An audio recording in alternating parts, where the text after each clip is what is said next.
Hello everybody. We'll go ahead and get started then for today. I apologize for Tuesday. What happened was I was using one software to stream and it decided to keep crashing on me. So I had to download and use a new software to do this. So I had to get that set up last time.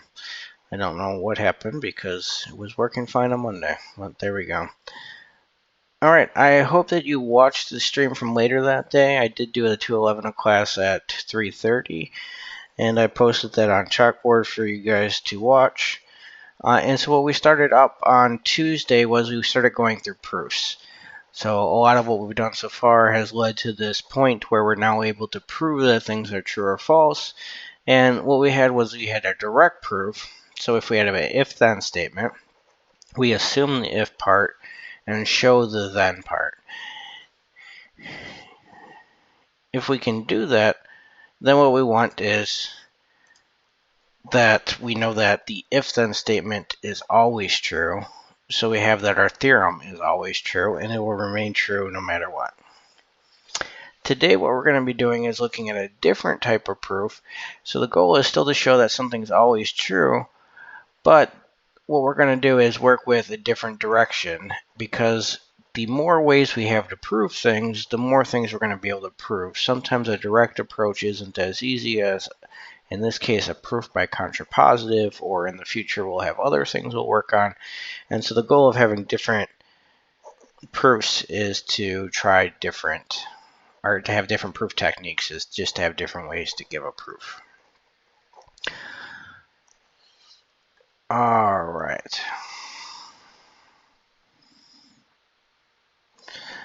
So, where we want to start,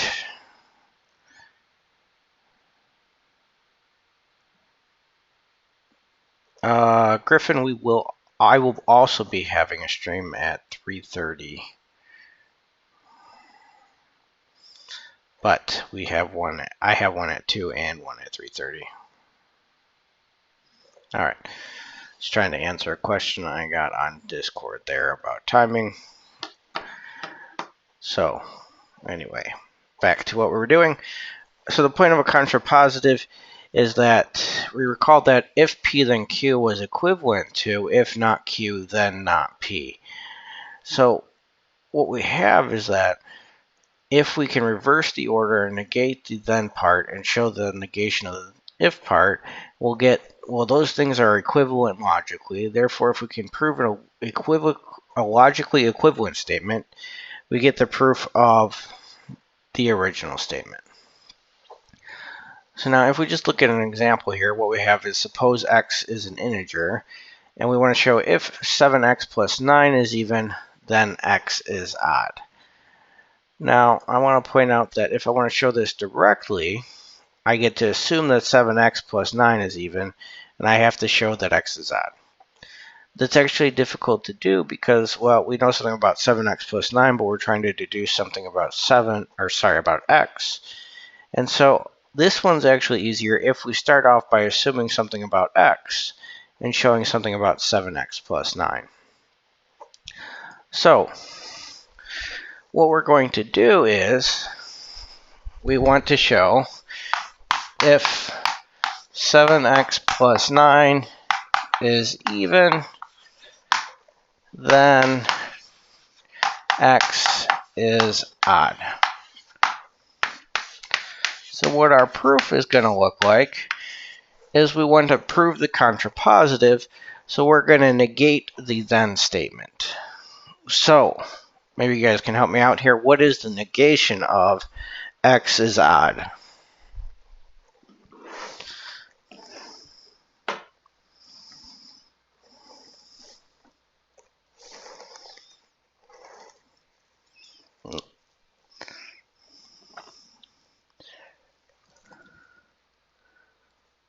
Alright, very good. X is even.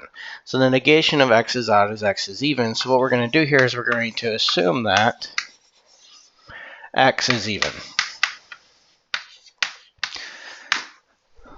Now what we have to show, or I'm going to say then, so the whole point is I get to assume the negation of the then part, and I have to show the negation of the if part. So then, 7x plus 9 is, and the negation of even is odd. So I get to assume that x is even, and I want to show that 7x plus 9 is odd. Now notice that if we worked with the original one, we'd get 7x plus 9 is even, so it's equal to 2k. We have to show this is equal to 2k plus 1, but here we get to show, okay, x is equal to something, and I want to get out something about 7x plus 9, so that's going to give us an easier proof to work with. I see Cameron said the negation of x is odd is x is not odd. That is very good. And actually, I could write that assume x is not odd. And then my next step would be to write that assume therefore x is even. So the goal is to start with the assumptions and rewrite them. So I would go from not odd to even. And then the next thing would be to rewrite what does even mean. Well, even means that 2 divides x, which means that x is equal to 2k for some integer k and a set of integers. I think I'll need more k's, so I'm going to call it k1. So I'm going to say, well, I can start off with x is not odd, therefore x is even, therefore 2 divides x, therefore x is equal to 2k1 for some k1 in z. Now, on the other hand, I can do that going backwards as well, and I'm going to say, okay, well, the negation of 7x plus 9 is even is 7x plus 9 is not even. Therefore, 7x plus 9 is odd. So therefore, 2 does not divide 7x plus 9. So 2 does not divide 7x plus 9. And so therefore, I'm running out of room already, but this would mean that 7x plus 9 was equal to 2k2 plus 1. So during the lecture we had last time, if you guys watched that, we showed that if something is odd, it's odd if and only if I can write it as 2 times an integer plus 1. So the goal here is going to be to assume that x is equal to 2k plus 1 for some k1, and I have to show that 7x plus 9 is equal to 2k2 plus 1 for some integer k2. All right, with that said, I'm going to need some more room, so I'm going to erase some of this. And what I know is x is 2k1, and I have to get out 7x plus 9 is equal to 2k2 plus 1. And now we're at the part where we were last time, was we have this middle ground. We have to somehow connect the show part to the, connect the assume part to the show part. And so we have to find some way to do this. And in this case, what we're going to use is the technique we used quite a bit so far and we'll continue to use is some type of substitution. I want to show this is equal to this, so I'm going to start on the left-hand side. I'm going to substitute things until I get the right-hand side out. So I'm going to start with 7x plus 9. And then I'm going to get, well, what is x equal to? So for Reed, the 7x plus 9 is equal to 2k2 plus 1 is coming from the fact that we proved a theorem during the last lecture. If you didn't see that, I suggest go back and watch it. But we showed that if something is odd, then it is not even. So if it was even, it would look like 2k. But because it's odd, I have to add a 1. So an odd number would be off by 1 when we divide it 2. So therefore, any odd number can be written as 2k2, or 2 times an integer plus 1. So any odd number can be written in this form. So to show that this is odd, which is our goal down here, to show this is odd, we have to show equivalently that this can be written in this form. So that's what we're trying to do there. All right, thank you, Cameron. And so I asked another question earlier. X is equal to 2k1. So what we're going to do is we'll just plug in 2k1 for x. And so what I have now is, instead of 7x plus 9, I have 7 times 2k1 plus 9. And now I want to simplify, so I end up here. So what I'm going to get is 14k1. And now I'm going to rewrite the 9 so that I can factor out a 2 as 8 plus 1. So I know I want it to look like something plus 1, so I took the 1 out of the 9, so I was left with an 8. Now, if I focus on this portion, I can factor out a 2, and I get 7k1 plus 4 plus 1. And now what we notice is that, well, 7's an integer, k1's an integer, 4's an integer. So if I multiply and add integers, I get an integer. So what I would do is just say let k2 equals 7k1 plus 4. Then what I have is, okay, 7x plus 9 is equal to 2k2 plus 1, which is exactly what we were trying to prove. Hence, 2 does not divide 7x plus 9.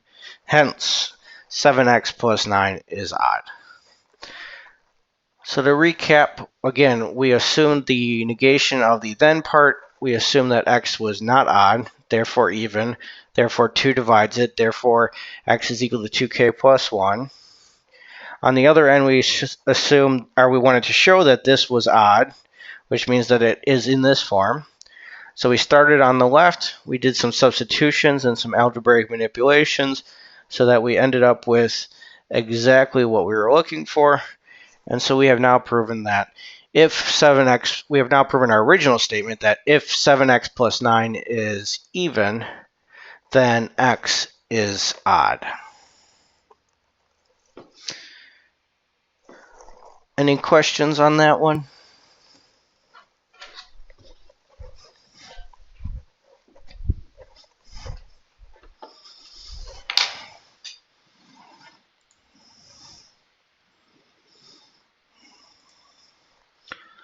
All right, so what I have now is another example similar to that one.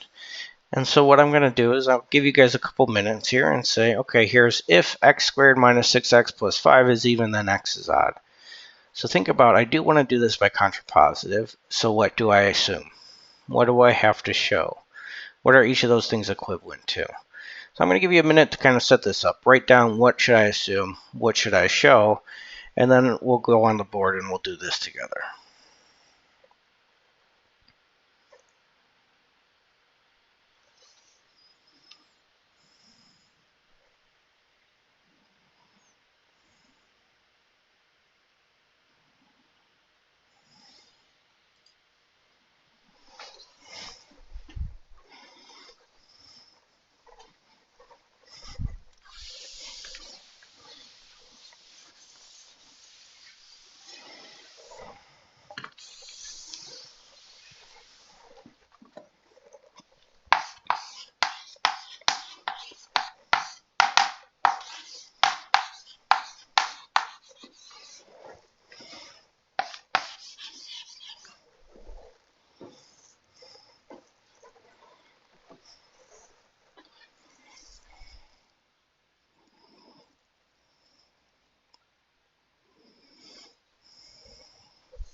All right, so help me out here, guys. What should I assume in this case?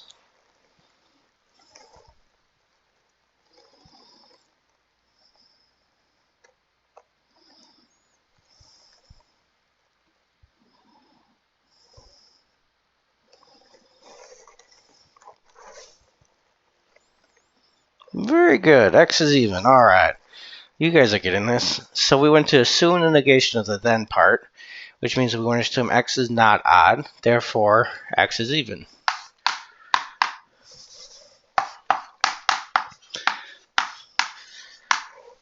Now, before I start working with this, I'm going to go down to the bottom and say, what do I have to show?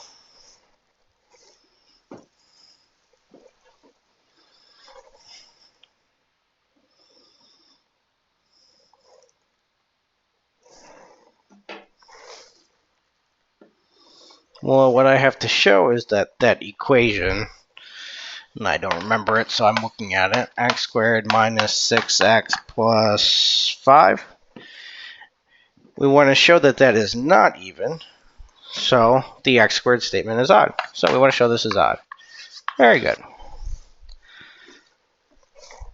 Alright, so what we get to do now is we get to assume that x is even. We have to show that x squared minus 6x plus 5 is odd. So now we're just going to rewrite these things.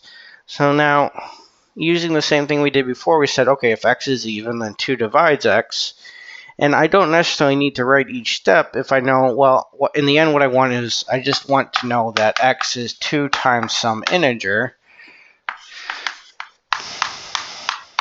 So if you would like to say x is even, therefore 2 divides x, therefore x is equal to 2k1, that's okay. But I could say, okay, we know that if x is even, I can write it as 2k1, so it's okay to write that in that manner. Now in the same way, I'm going to say, okay, if this is odd, what we want to show is that this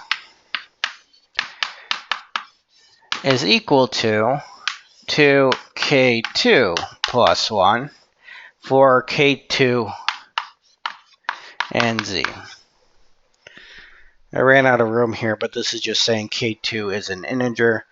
So what I want to show is that this looks like 2k2 plus 1, or 2 times an integer plus 1, based on the fact that x looks like 2 times an integer. So now notice again what we have is we had our assumption, we rewrote it using our definition, some type of definition, and then we started with our what we have to show. We rewrote that using some type of definition. So now what I need to do is I need to connect these in the middle part by showing that this left-hand side is equal to this right-hand side. And so again, I'm going to start with the left and say x squared minus 6x plus 5 is equal to, and then I'm going to do some stuff and hopefully this one pops out. So what's the first thing I should do?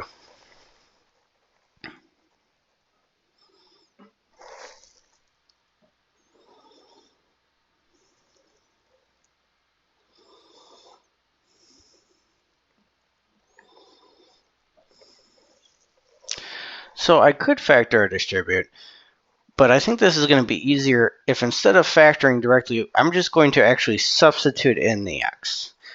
So if I substitute in the x and then factor, I can go for this a little bit faster.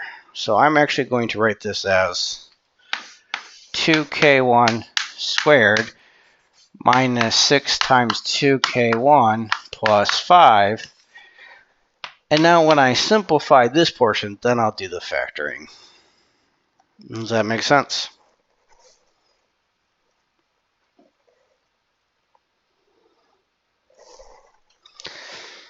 All right, and I see some plugins. So yep, that's what we want to do. So now that I've plugged in, I want to simplify. So I'm going to get 4k1 squared minus 12k1 plus 5. And now remember, my goal is to write it as 2k2 plus 1. So I'm going to do the same thing where I turn the 5 into, where I turned last time a 9 into an 8 plus 1. So I'm going to turn the 5 into a 4 plus 1. So that I'm going to have a 1 left over. And notice that there's a 2 in the remainder of the terms. So now I can factor out the 2.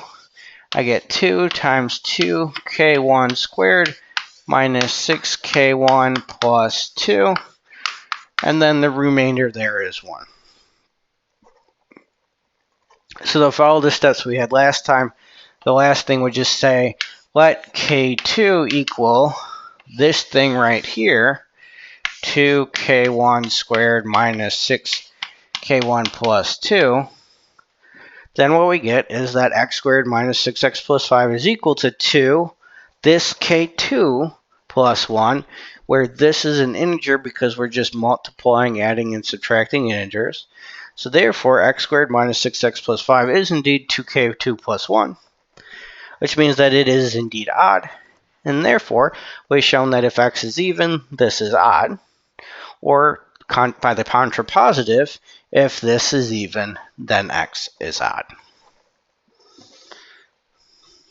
Does that make sense to everybody?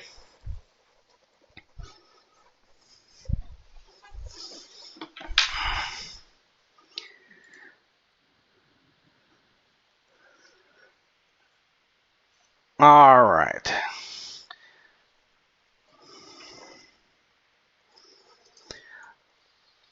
So I'm just going to continue with these examples, and let's look at the next one. And here I have if P divides A times B, or if P does not divide A times B, then P does not divide A and P does not divide B.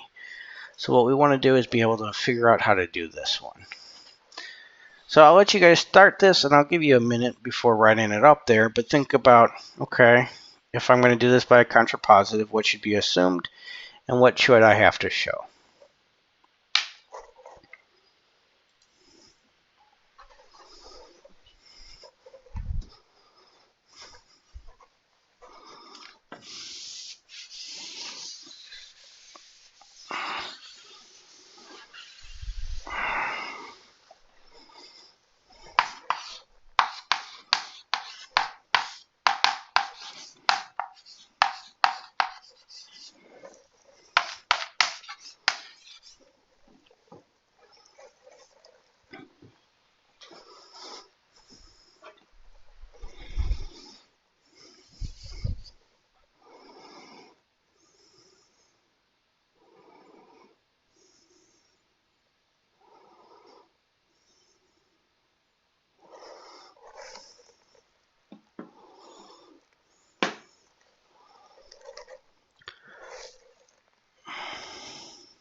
Alright, so just to walk us through this, I wanted to say P does not divide A and P does not divide B is our then statement. And remember, we want to negate that. So if I negate that statement, I'm going to rewrite this and as, and now I'm bringing it back to our logical statements as we have this statement and this statement. So if I want to negate an and, do you guys remember how to negate an and?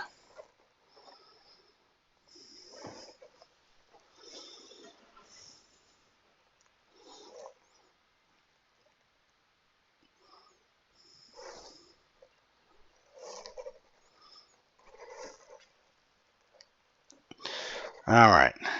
Well, if I want to negate an and, remember that what I do is I turn the and into an or, and I negate each of the statements. So now, the point here is that I'm using that logic stuff we talked about a while ago. It comes in handy, and that's the reason why we went through it, is that when we're doing these theorems, we're going to have to refer back to it. So if I want to negate this, what I get is negate this statement. So if I say P does not divide A, the not cancels, so that's saying P divides A, because the negation of a negation is the original statement. I change the and to an or, and then again, if I negate P does not divide B, then the negation becomes P divides B. So what I get here is the negation of P divides A and P divides B is P divides A or P divides B. So what I get to assume is P divides A or P divides B.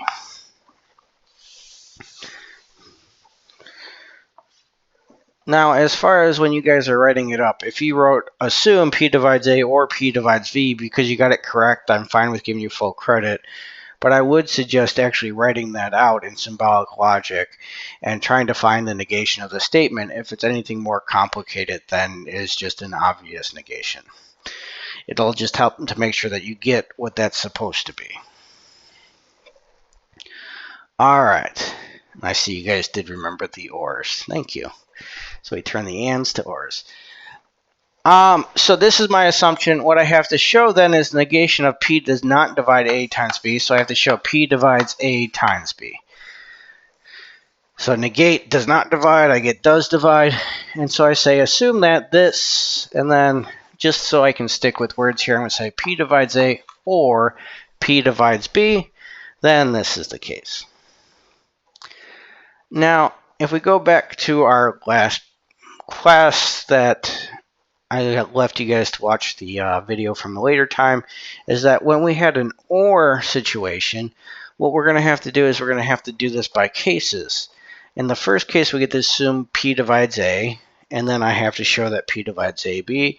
In the second case, I get if P divides B, then P divides AB. With an AND, I get both, but because it's an OR, I can only do one, so I actually have to do two cases here. So I'm going to say for this one, case 1, let's say that P divides A. All right, now in this case, we're ready to rewrite this. So if P divides A, that means that A is equal to what?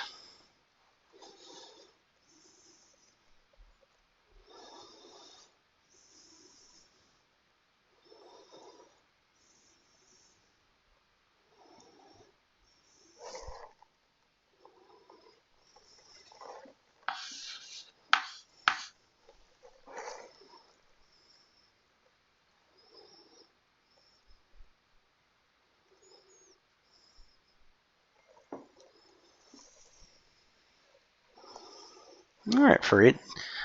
So explain again the P divides AB. Remember our theorem was if P does not divide AB, then, and then we picked the then part, we negated that to get this. So what I want for the showing part here is I wanted to show the negation of the if part. So I went to negate P does not divide AB. But if I say the negation of P does not divide AB is it does not divide, so the nots cancel, and I just get here P divides AB. So that's why we want to show the P divides B. All right, thank you very much. And we see that someone commented down here that we have that because P divides A is equal to P times K for some integer K, and I'm going to use a K1 because I'll need another K later on. In the same way, since P divides A times B, what we want to do, or rather if that's what we want to show, we have to show that A times B is P times K2. So we get to assume that A is equal to PK1, and we have to show that A times B is PK2. So now what we're left with is, well, we're just going to do the same thing we have been doing. And this is a pretty common theme. As we start with this side, we show this side. So if I start with AB, I'm going to do the same thing I have been doing. I'm going to substitute. So instead of A, I'm going to put in PK1. So I get PK1 times B. And so what I get, notice, is P, this is really P times K1 times B. But K1 times B is an integer because K1 and B are both integers. So we can just let K2 equal K1B. So what we get is, with letting K2 be K1B, we get AB is indeed equal to PK2. Therefore, P does indeed divide A times B. So if P divides A, then P divides AB. Does that make sense to everybody?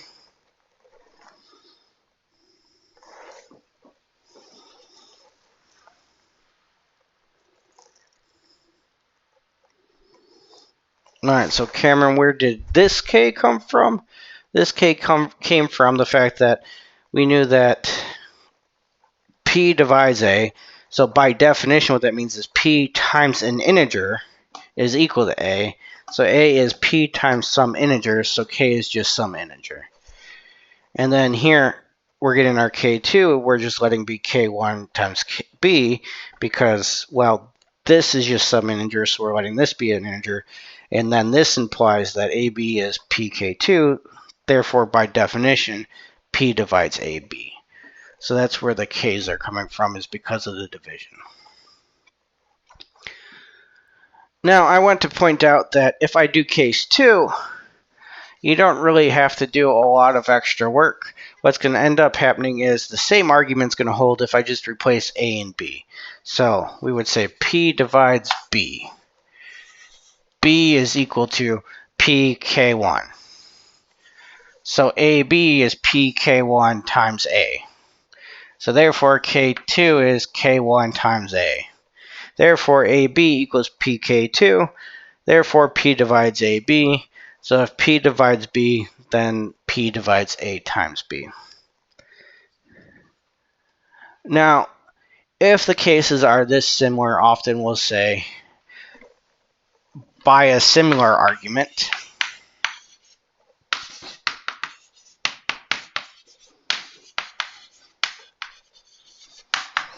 If P divides B, then P divides AB.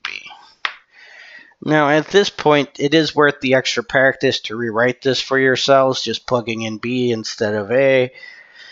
But if you're going through and you realize that it's going to be the exactly same proof, especially on the homework, if you just want to write, okay, well, I know that because if P divides A, we get this. If I just interchange A and B, I get the next one. For your homework, you just write something like by a similar argument. On a test, I'll be clear whether or not I want to see both cases, because I'll probably give you a question where the cases are different enough that I want to see them. So I would actually I would say show each case, or I would say something like each of these cases is similar enough that you can show only one. So I'll be clear on the instructions on exactly what you need to show. Was that all right with everybody?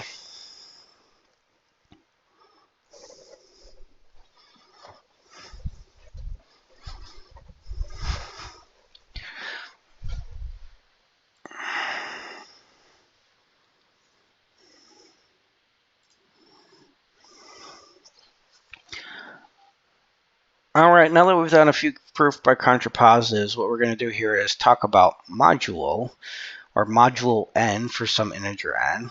And so what we're going to say is that if we have two integers a and b, and a natural number n, then we're going to say that a is congruent to b mod n if, when I divide by n, I get the same remainder. So we talked about the division algorithm last time, and if I take a and I divide by n, I'm going to get something of the form some integer times n plus some integer, where the next, so it'd be qn plus r, so the r would be the remainder. So I would say a is congruent to b mod n. If I did that for b as well, that the remainder will be the same in both cases. So what I want to show eventually is that a is congruent to b mod n if and only if n divides b minus a. And the point here is that it's a lot easier to use the n divides b minus a than it is to show the remainders are the same. But we'll go up to the board and we'll actually look at some examples here before we prove that. So if I take something like 10 is congruent to 2 mod 4. What does that mean? Well, it means that if I divide each of these numbers by 4, the remainder will be the same. So using the division algorithm, what I got was 10 was equal to 2 times 4 plus 2, whereas 2 is equal to 0 times 4 plus 2. And so each of these cases, if I'm trying to check if they're congruent mod 4, I just don't worry about multiples of 4. The only thing I check is the remainder. Since 10 has a remainder of 2 and 2 has a remainder of 2, these things are then congruent mod 4. However, 10 and 2 would not be congruent mod 5, because I could write 10 is 2 times 5 plus 0, whereas 2 is 0 times 5 plus 2. So what I have here is actually they would not be the same, because one is the remainder here is 0, the remainder here is 2. 2 is not equal to 0, so they're not congruent mod 5. Indeed, what we would get is 10 is actually congruent to 0 mod 5, because when we divide by 5, we get a remainder of 0. Now, as a further note, we could say something like, if I start with 10 and I want to find things congruent to 10 mod 4, we already said 2 was, but also I can add or subtract any multiple of 4. So 14 would be congruent to 10 mod 4, because again, if I divide, I'm still going to have a remainder of 2, or 18, or 22, or 26, or if I subtract 4 and get 6, or 2, or negative 2, or negative 6, those will all be congruent to 10 mod 4, because when I divide, I always get the same remainder using the division algorithm. All right. So now what I want to show is that A is congruent to B mod n if and only if n divides B minus A. All right. So, yeah, go ahead.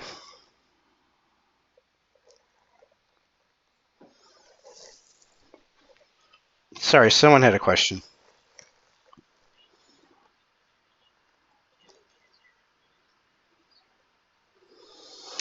So the remainder can be a 0. The remainder can be an integer between. So sorry, let me take a step back.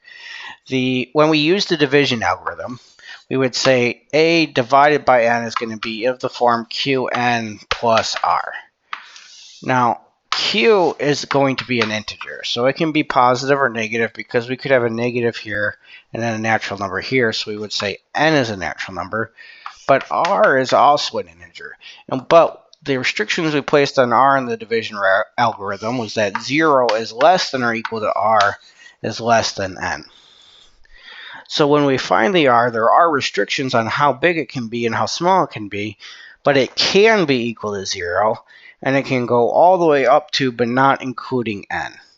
Now if we think about just trying to divide by n, and I write something like 10 divided by 4, well, if I had, say, a remainder of 4, so if I wrote this as 4 plus, or 6, let's actually be correct about this.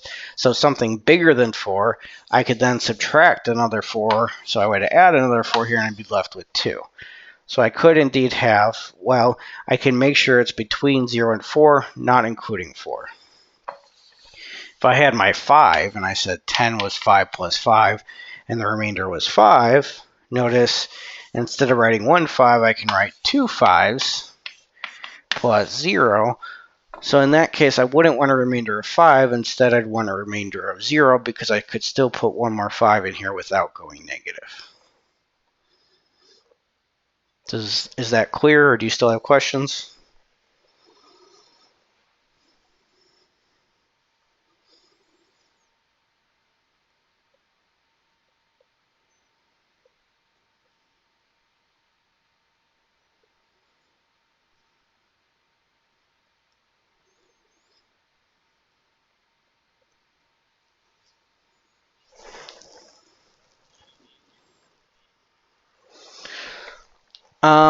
N cannot be 0.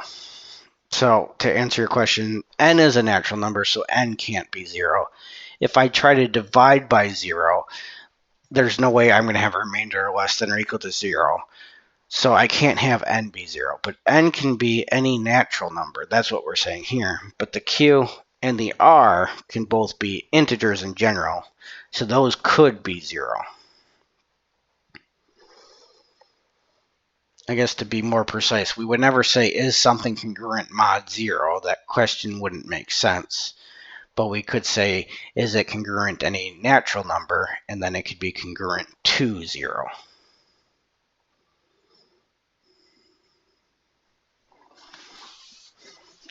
You're welcome. Thank you. That was a great question. What I want to point out about my theorem here, though, is that it is an if and only if, so that actually goes 2 directions. And so what we're going to do is we're going to assume that we're going to do this in both directions. We're going to assume that first, A is congruent to B mod n, and then we're going to show that n divides B minus A, and that would be if this is true, then this is true, and then to show the other direction, we're going to show if this is true, then this is true. So for an if and only if, we actually have to show both directions. So we assume this is true and show this is true. And then we give another proof and we assume this is true and show this is true. So to start off with, I'm going to assume that A is congruent to B mod n, and I want to show that n divides B minus A. All right. So what this means is that if I divide A by n, I'm going to get, let's say, Q1 n plus R. And if I divide b by n, I get q2n plus r for q1 and q2 are in integers, well, and r is an integer, and 0 is less than or equal to r is less than n. Now what I want to point out here is that by saying these are congruent mod n, that means when I divide by n, the remainders will be the same. So notice I used a different q1 and q2 because these integers don't need to be the same. But because these are congruent mod n, the remainders are the same, so I'm using the same r to denote the fact that those are indeed the same remainder. That is the same number. And so this is what it means by definition for A to be congruent to B mod n. Now to go to my then part, what I'm going to have is I want to show that B minus A is equal to n times k, we'll say k1, just in case another k comes up, for some integer k. So if n divides this, then by definition, b minus a is n times some integer. So again, I'm setting this up exactly the same way. I'm saying assume this, then this is equivalent to this is equivalent to this, and I'm going to just follow the same steps. I'm going to take b minus a, I'm going to substitute and see what I get. So b is q2n plus r, minus a is q1n plus r. But if I subtract, r minus r is 0, so I end up with q2n minus q1n. I can factor out an n, I get q2 minus q1 times n. So b minus a is q2 minus q1n, but the integers are closed under subtraction, therefore this is just an integer, so I would just let k1 equal q2 minus q1. And we do indeed get that b minus a is equal to n times an integer we call k1. So n divides b minus a. So if a is congruent to b mod n, then n divides b minus a. Does that make sense?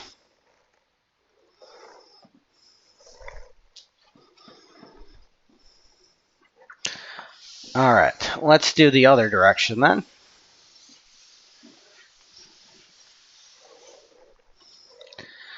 We get to assume that n divides b minus a, and we want to show that a is congruent to b mod n. And so just to rewrite things, that means that a is equal to q1n plus r, and b is equal to q2n plus r, where the remainders are the same. And what I get to assume is that b minus a is equal to nk1 for some integer k1. So how am I going to show this? Well, the point here is that I need to show that the remainders would be the same. So what I'm going to do is actually just write in and say, well, b is equal to nk1 plus a, but a, so I added a to both sides, and then a is equal to q1n plus r for some q1 and some r. So I'm using the division algorithm. I know a has to look like this for something, so I can substitute in what a is. And then if I factor out an n, I get k1 plus q1 plus r. And so what we notice is that we rewrote b in the form n times an integer plus r. So that is, we've written it in the form of the division algorithm. And the remainder here is going to be r, where r was the same remainder as it was for a. Therefore, I know there has to be some remainder for a. I can assume that. And I have now proven that b will have to have the same remainder as a. So therefore, if n divides b minus a, we get that a is congruent to b mod n. Now, with this mod n and with this theorem that we're going to use here, a lot of it is both of these put together will make some calculations as we go ahead easier to do. So we'll be doing proofs. We're trying to show something using some type of equations, and it'll make it easier to work with if we just deal with these definitions. So if you don't see why this is so important yet, we will see in future examples.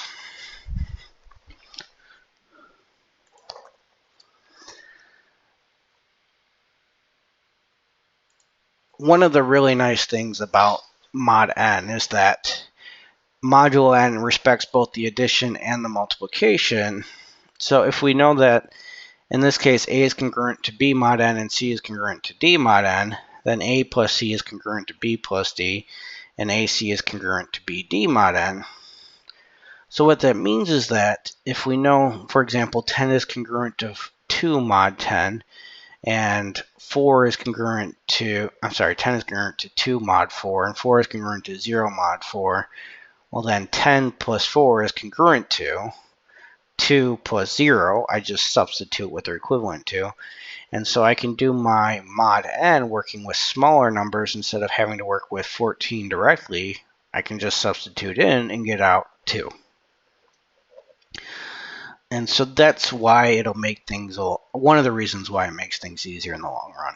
And the same thing with the multiplication. If I try to take 10 times 4 and work with 40, well, instead I can just substitute in 2 times 0 and get 0, and it'll be a lot less work than having to go through afterwards. So if we're going to use this, though, as is the case in this class, we do need to prove it. So what I want to do now is actually prove for you that if a is congruent to b and c is congruent to d mod n, then a plus c is congruent to b plus d.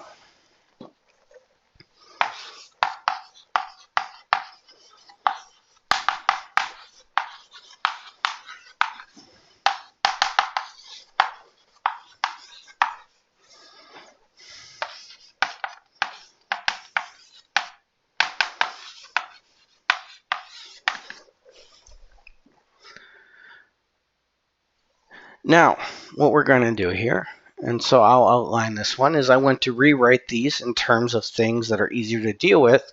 And that was the point of the theorem we just did, is this is really saying n divides b minus a, and n divides d minus c. And what we have to show is that n divides b plus d minus a plus c. So what we get is that b minus a is equal to nk1, and d minus c is equal to nk2. So the point here is that instead of having to talk about, oh, let's divide and find remainders and deal with them, just dealing with these divisions gives us a lot nicer equations to work with. It's less work to do. Same thing here is I have to show that b plus d minus a plus c is equal to n times, I think I'm up to k3, for some integer k3. So now what I've done is I've started off with something and I've rewritten it and rewritten it, so this is much more manageable to deal with, and I've rewritten this so that this is much more manageable to deal with. Now, if I want to show this, what I'm going to do is I'm going to start with b plus d minus a plus c, and I need to do some things until this pops out.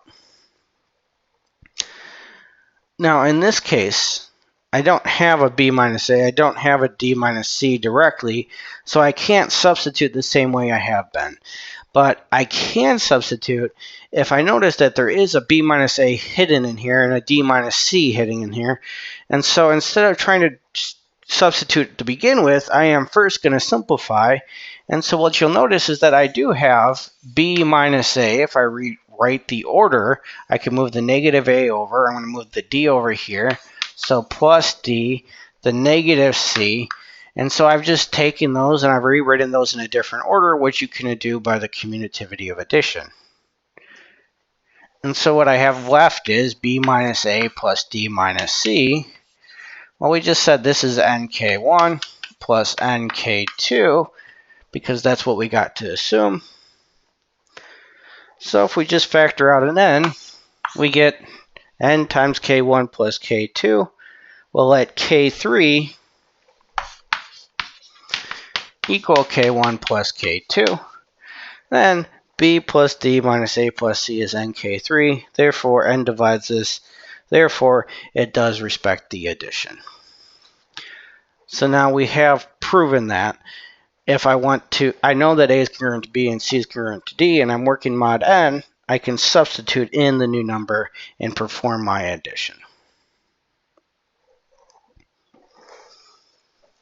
Questions on that one at all?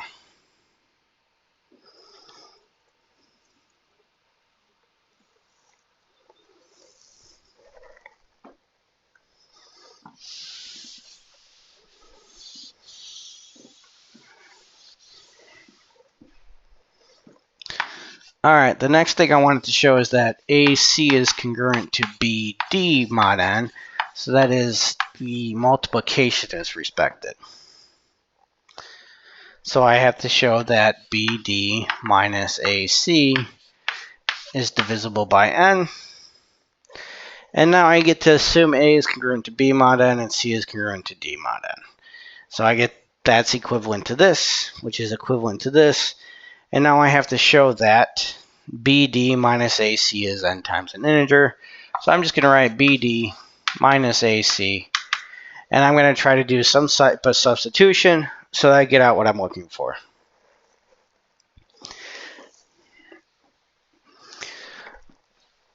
All right. Here's a little warning area. Is that how do I do this proof? There is no nice way to say, oh, we're just going to do the same thing we have been doing and blah, blah, blah. Here what we did is, or what we're going to have to do is we're going to have to come up with something creative. And how you would find this and finish this proof is, eventually you would just stare at it and not get it and get frustrated and want to throw your book at the wall and probably do that. And then sleep on it, wake up a day later, end up taking a shower, and while you're in the shower, you'll have an idea and say, hey, let's try this. And then lo and behold, it'll work out and you get the proof. So just to be fair, that is how mathematicians work. Sometimes it just seems like magic, but what that magic is just lots of playing around and throwing spaghetti at the wall to see what sticks. So what's going to stick here is, if I take BD minus AD plus AD minus AC, what you'll notice is that I've added 0. Minus AD plus AD, they cancel out, so I haven't changed the problem. But it's a really weird looking 0. And where did that come from? Well, just throwing things at the wall until they stuck. Now, the great thing is that by doing that, though, I have actually made this problem possible, because what I can do is if I focus on these two terms, I get B minus A times D. And if I focus on these two terms, I get A times D minus C. So, well, I know that B minus A is NK1D. And D minus C is NK2. So what I get is N times K1D plus AK2. But notice now that this is just an integer. So we get N times an integer is indeed equal to BD minus AC. Therefore, N divides BD minus AC. Therefore, mod N does indeed respect the multiplication.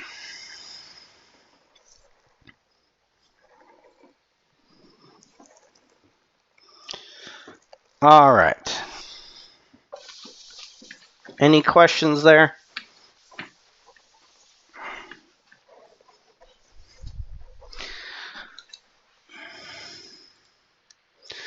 What I want to do is go back and let's actually look at, say, the first proof we did today. So I want to show you some of the utility of using mod n. And so the first proof we had today was if 7x plus 9 is even, then x is odd. And so we proved that by saying assume x is even, then 7x plus 9 is odd.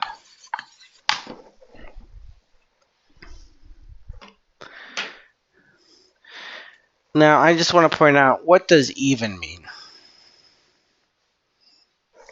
Even means that x is equal to 2k, which means that what is x congruent to mod 2 is that if I divide x by 2, the remainder is 0. So saying the remainder is 0 mod 2 is equivalent to saying that x is even.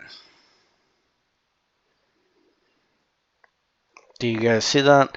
So I divide it by 2, I get 2k plus 0, so the remainder is 0.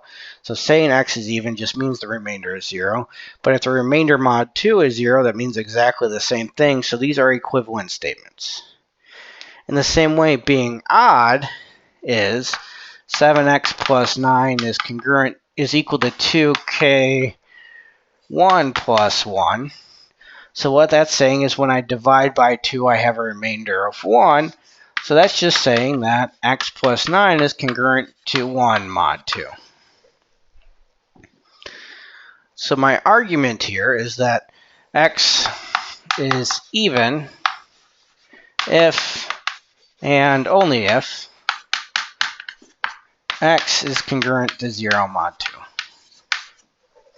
And x is odd if and only if x is congruent to 1 mod 2. Are you guys following me there? Any questions so far?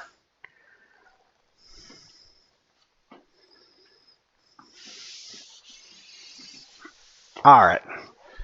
So we get to assume that x is congruent to 0 mod 2. Now what I want to point out is I get 7x plus 9 is congruent to, well, what I just said, according to those theorems we have, is that it respects addition and multiplication, so I can substitute things in.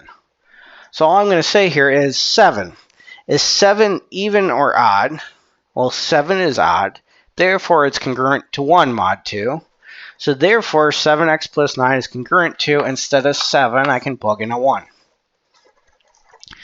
X. Well, x is congruent to 0 mod 2, so instead of x, I can plug in 0. 9 is odd, so that's congruent to 1 mod 2, so instead of a 9, I can plug in a 1 mod 2. And now, just to finish this up, 1 times 0 plus 1 is 1 mod 2. So what I've gotten, instead of having to do that arithmetic that we did before, is just, 7 is 1, x is 0, 9 is 1, 1 times 0 plus 1 is 1. Therefore, 7 plus 1 is congruent to 1 mod 2. Therefore, it's odd. And so this is the reason why I kind of like working with mod n right here so far, is because it makes a lot of these types of arguments easier to do, because we can do a substitution with the mod n to get what we're looking for. Does that make sense so far?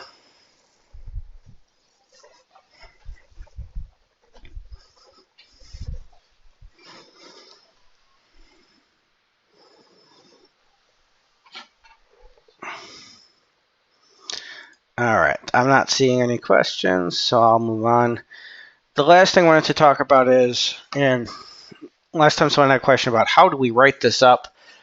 A lot of times what I have written up on the board is a great thing to do as far as the homework and even on the test early, but eventually what we'll want to do is we want to write this in complete paragraphs. So from time to time I do want to practice that with you. And some of the points that I want to point out that are good writing practices, or how to write up a proper proof, is what we should do is, well, we're going to end up writing this in a paragraph. So this whole thing is going to become a paragraph. And since it's a paragraph, we're going to have sentences. Then each sentence should start with the word and end with a period. You should also use commas appropriately or semicolons or anything else you need, any type of punctuation, as if it was an English sentence. And you do want to separate mathematical symbols and expressions with words, so I don't want to write too many expressions in a row because it gets to be hard to follow. Also, make sure you're using the correct symbols, and we don't want to use too many symbols that we don't have to. We don't want to just use all mathematical notation. We do want to use words when appropriate. The other thing is, which is quite different from every other area of study, is that when we're writing for mathematics, we use the first person plural we, and you'll even notice in my lectures that I say we a lot. And the reason why we do that is because a proof is only valid if both the writer and the reader believe it. So it's not just the writer who's doing it or someone else. It's both the writer and the reader are working together to find that something is true. As is the case with other things, you should also use the active voice. If you are going to use symbols, you should define each new symbol. We shouldn't be using it. We want to be more precise than that. And we should use lots of connectives words, lots of transitionary words like since, because, as for, so, thus, hence, therefore, consequently. And so we should connect the sentences to say how one leads to the next. Now, if you ever have a doubt about what you should do, should I use a sentence or should I use an equation, you just want to ask yourself which one is most clear. Our clarity is always the goal, so pick the one that is most clear. All right, with that in mind, let's try to write this as a formal proof. So, I'm going to need some room. And what we're going to have is our theorem. I'm actually going to put that back up so that we can refer to it.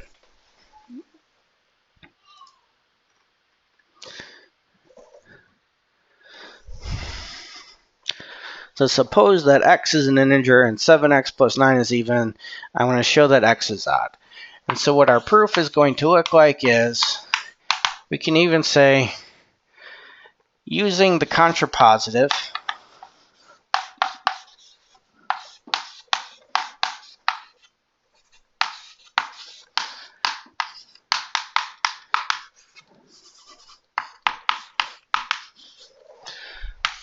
assume that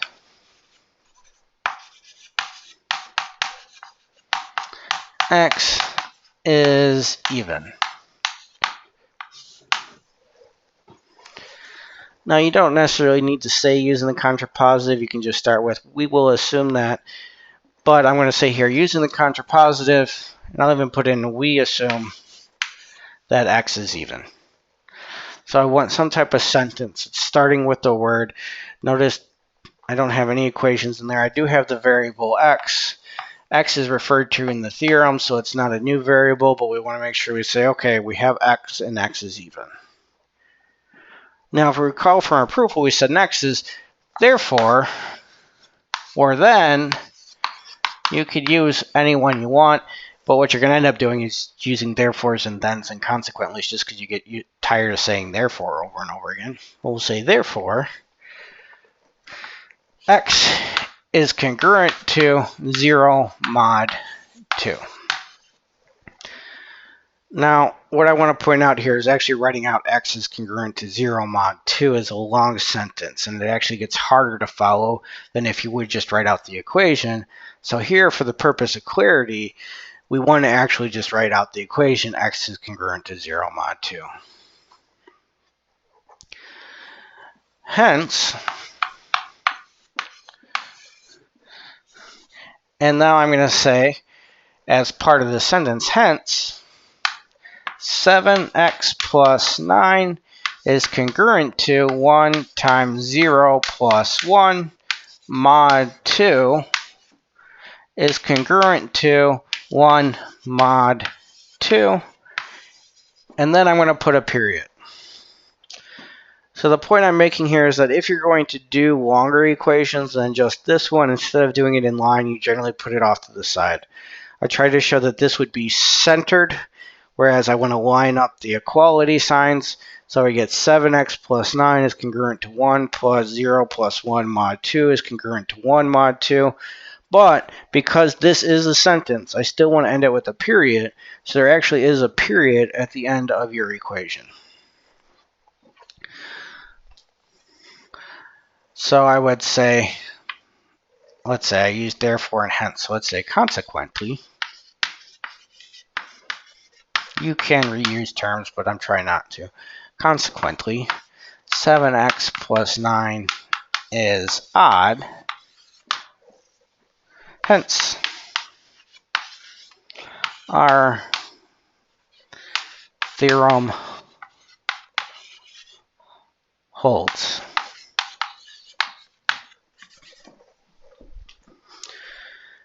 Now, just the same way, using the contrapositive I said was optional, you also don't have to write hence the theorem holds.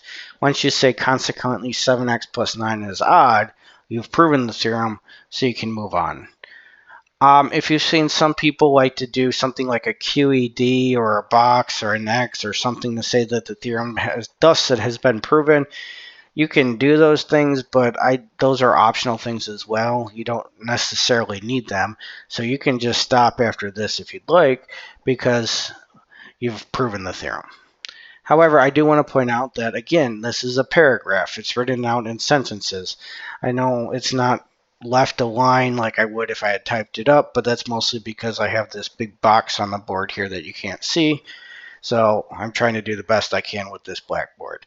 But we do really want this to be written up as a paragraph.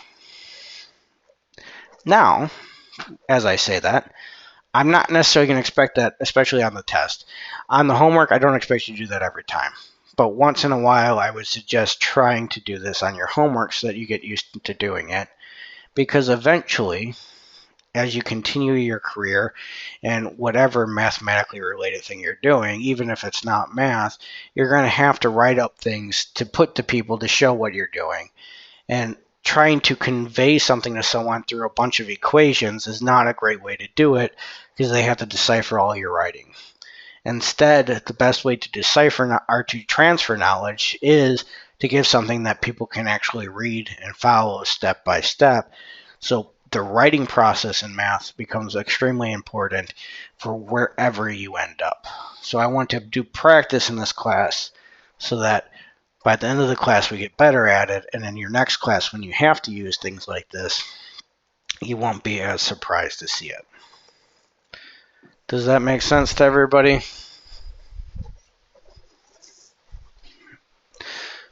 Any questions on any of that?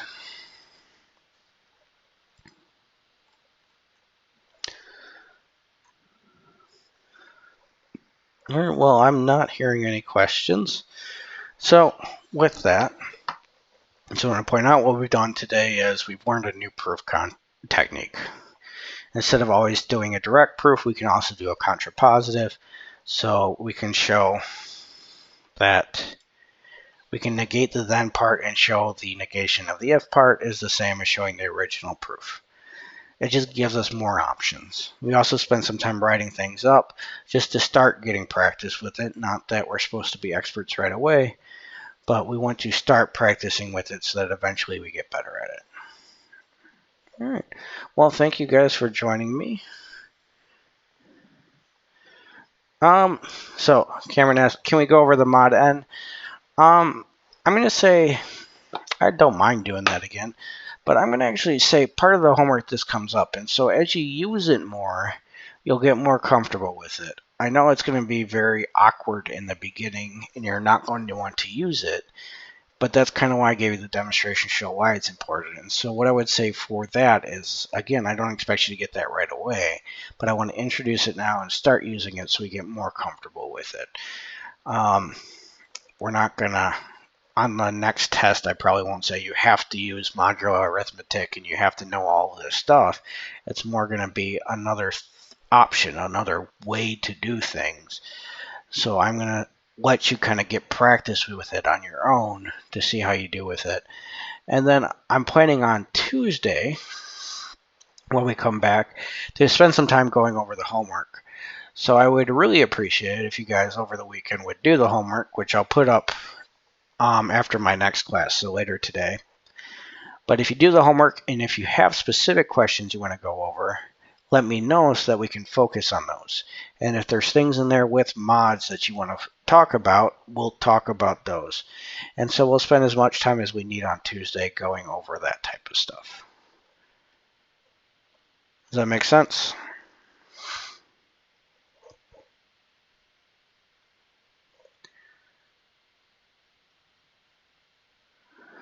All right, well, then I will let you guys go. Thank you very much, and I will see you on Tuesday.